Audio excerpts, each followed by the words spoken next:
Hello, my name is Allie Larkin, and in my informative speech, I will be talking about why there is controversy of males coaching in women's sports and the two opposing sides and point of views. And by the end of the speech, my audience members will understand the controversy in women's sports, more specifically about men coaching in women's sports, and why it is such a big thing within the sports community.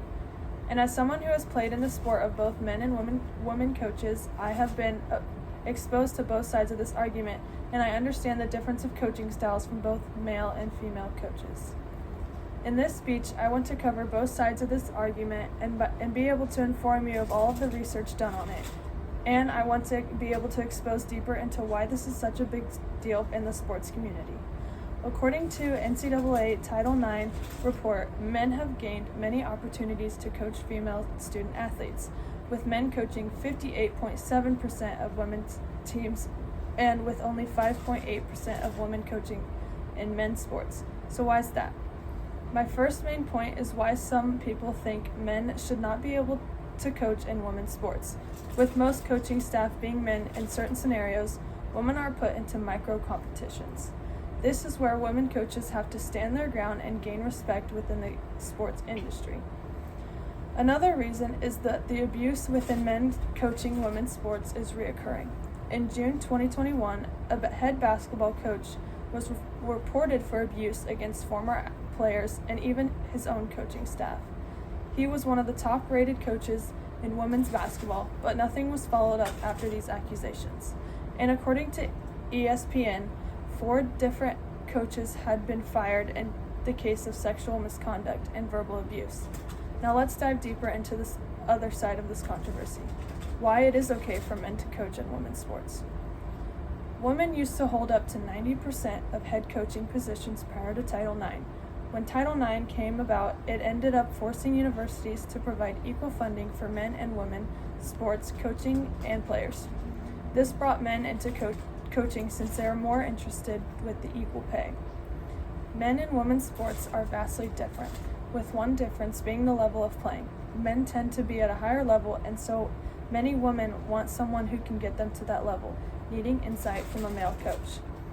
A second reason is that many want someone to lead a team, and when we think of leaders, we tend to think of men in most cases, like leading a country. Institutions want someone to lead a team, so most think of men. Men's sports are at a higher level, so many teams hire men to up their level of play. Now that we've learned about both sides, let's get some examples from a survey of some female athletes' experiences of male and female coaches. As I stated before, women and men both have different levels of playing. That comes from their lifestyles, personalities, and characters while coaching. The Sports Journal had 6 female athlete studies, asking them about their experiences with male and female athletes, or coaches.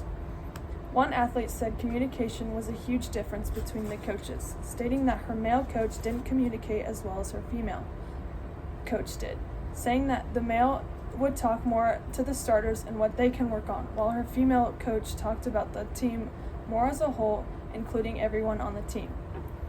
Another athlete said that the positivity and aggression was different during practices. She states that her female coach had little to no patience for mistakes being made, while her male coach took the time to help her fix the mistakes instead of just making them run. An example of this is if a serve was missed, her female coach would make her immediately do 6 touches full out sprinting, while her male coach would be more lenient with mistakes and after a few making her jog 6 touches.